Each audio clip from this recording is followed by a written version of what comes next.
We're into lab 12, and we're looking here at the skin model. And we'll take you through the list for the skin model. You have a photograph here. So we'll start with the 3 general layers. So at the top of the model here, we can see the epidermis with all those different color shades there.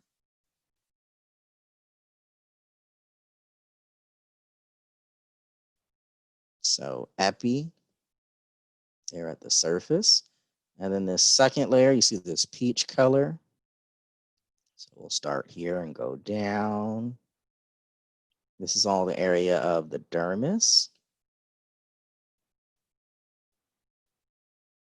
And then when you start to see the yellow, we're below the dermis. We have the hypodermis. So 3 general layers: epidermis, dermis, hypodermis. And now we'll go back to the details for the different layers. So in the epidermis, the term epidermal ridges, these are the portions specifically of the epidermis that, in this case, for the model, are pointing downwards. The true description is they would protrude deeper, would be a more correct term. So those deeper protrusions of the epidermis, those are the epidermal ridges.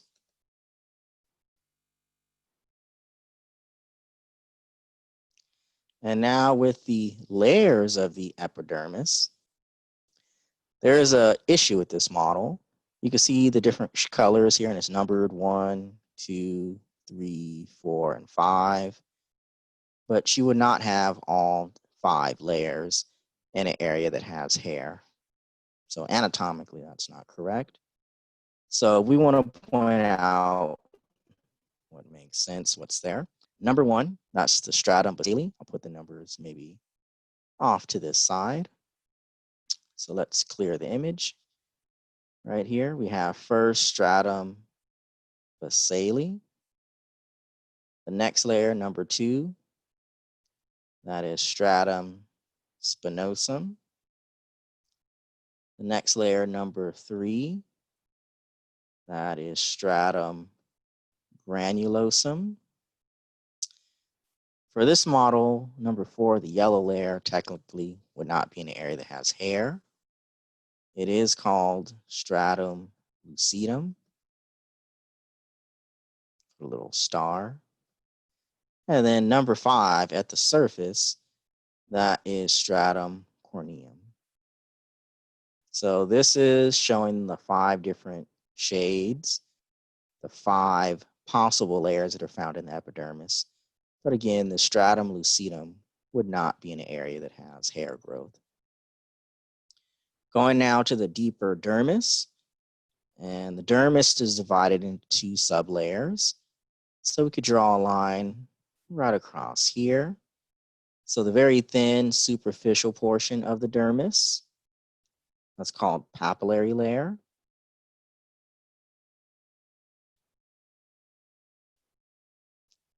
And then skipping down to the deeper majority, the huge majority of the dermis is called reticular layer.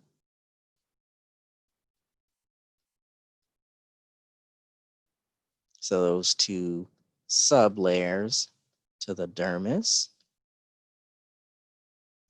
And a key trait of the papillary layer, you notice how there's areas of the papillary layer that protrude superficially. And that's where the name truly comes from. These superficial protrusions of the papillary layer are called dermal papillae.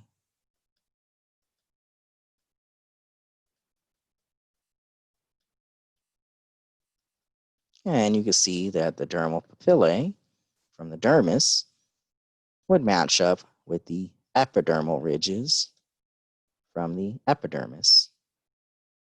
And you get that kind of wavy junction between the 2 major layers. A sweat gland, that's what we see here in white.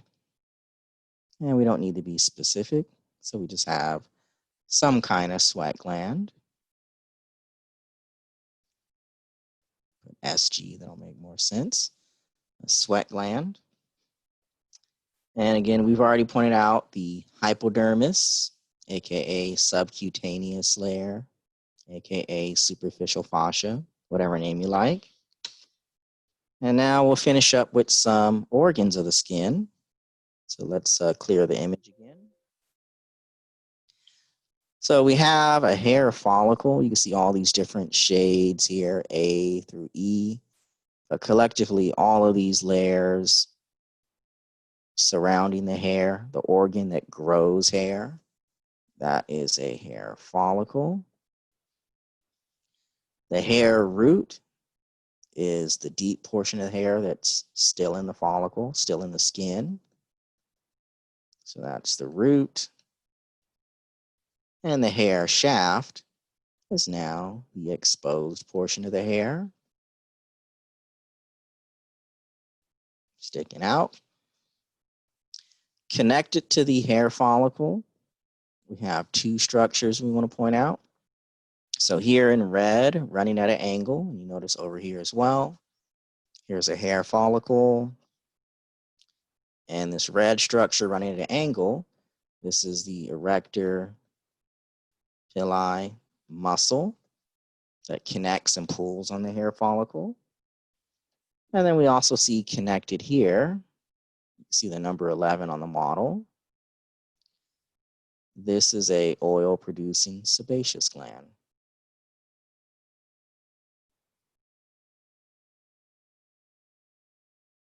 So we have a sebaceous gland versus over here is a sweat gland.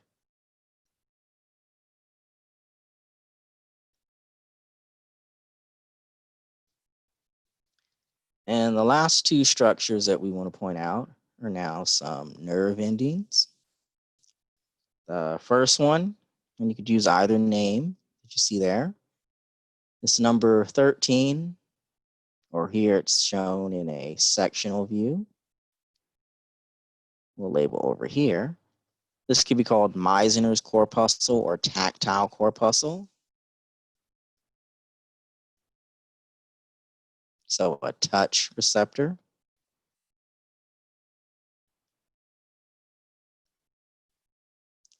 And then now this larger, deeper one, this number 14 here.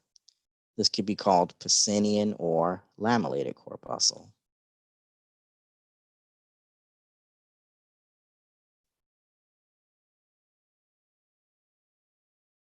Lamellae, you see the layered appearance. Lamellated or Pacinian corpuscle.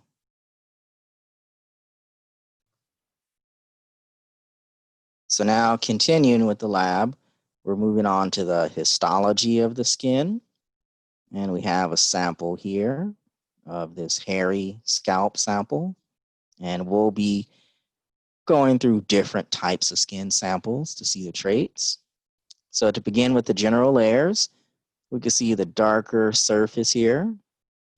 That's the epidermis. Of course, we'll zoom in on these layers. You can see all of this pink stained region. So this is all the area of the dermis.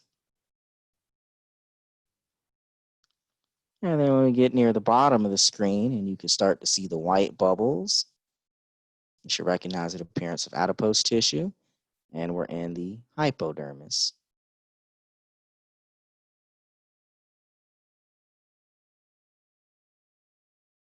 So those three general layers, epidermis, dermis, and hypodermis. And we can actually see a nice hair follicle right here. We'll just go ahead and point that out. It's a great example, or sebaceous glands. So we'll get to the details as we move in a little closer. So starting at the top, the epidermis, and we just saw this from lab 11, stratified, squamous, epithelium, and we want to be distinct. This is the keratinized or dry type. We know that because we can see the dead, hardened, keratinized squamous cells that are flaking and shedding off of the surface. And that's dry appearance. That's a characteristic of the skin and our hair as well. So again, we can see the multiple layers stratified, the flattened cells, they're flatter, especially closer to the surface of this dry or keratinized type of epithelium. So now we're moving on to a sample, what's known as thick skin. You can imagine this would be the sole of the foot, say plantar or palmar region. And we have the term epidermal ridge. So again, this darkened area here, this is all the epidermis. And specifically where the epidermis protrudes deeper in. So these examples here, just where it looks like it's pointing downwards in this case, those deeper protrusions, those are epidermal ridges.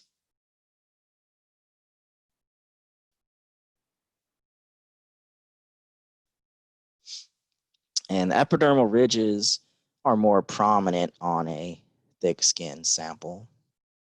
That's why we're using it. And the next trait for the epidermis are now the 5 distinct layers. And again, that's why we're using thick skin. So you notice the different shading, the color coding at this point. It's all you have to look for. So starting from the surface, I'm just following the lab manual. So this dark surface, I'll highlight it right here. So it's especially thick. That first layer, stratum corneum. And then just following the order, you next see this lighter area. I mean, it really looks white. These cells don't take up the dye and stain as well. Hence the name, the stratum lucidum. And then we see the dark violet layer right in here. That is stratum granulosum. And then next you can see how it's a wide area, how it's lighter in color. So all of that area is stratum spinosum. And then finally, just the very edge, and you can see that darker appearance, just that single layer of cells at the very edge, that is stratum basale. So just knowing the order, stratum corneum, stratum lucidum, stratum granulosum, stratum spinosum, stratum basale, and you can see the different shades. So you could point those out. And then of course, deep to all of this epidermis, right in here, we're now seeing the area of the dermis.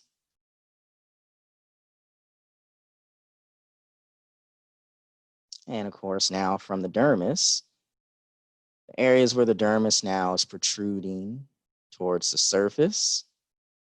Here, of course, is the areas that are really pointing upwards. But those superficial bulges of the dermis, those are dermal papillae.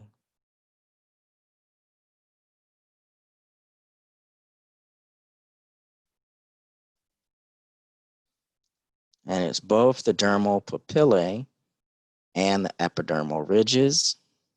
They're much more prominent on thick skin of the palms and soles,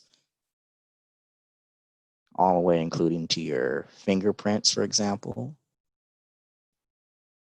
Thick skin has larger epidermal ridges and dermal papillae.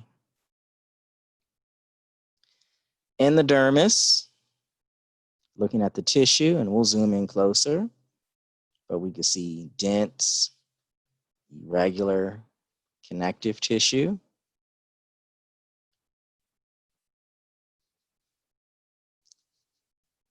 So this slide is just a closer look, of course, at the epidermal ridges and the dermal papillae.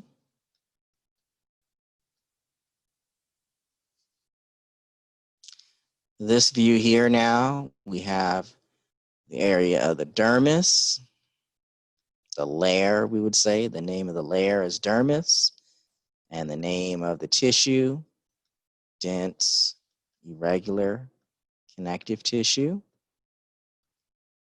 And deep to that, the name of the layer is hypodermis.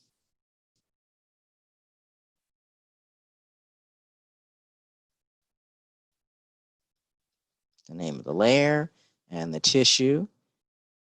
That's where we're seeing adipose tissue.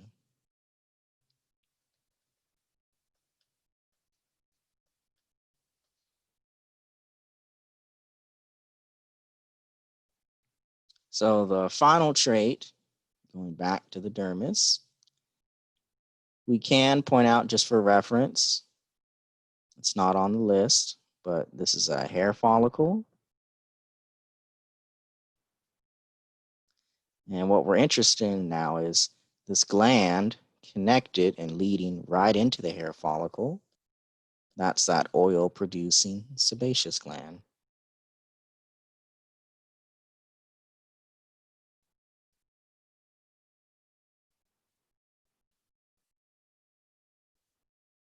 We have a good example of the sebaceous gland leading right into the hair follicle.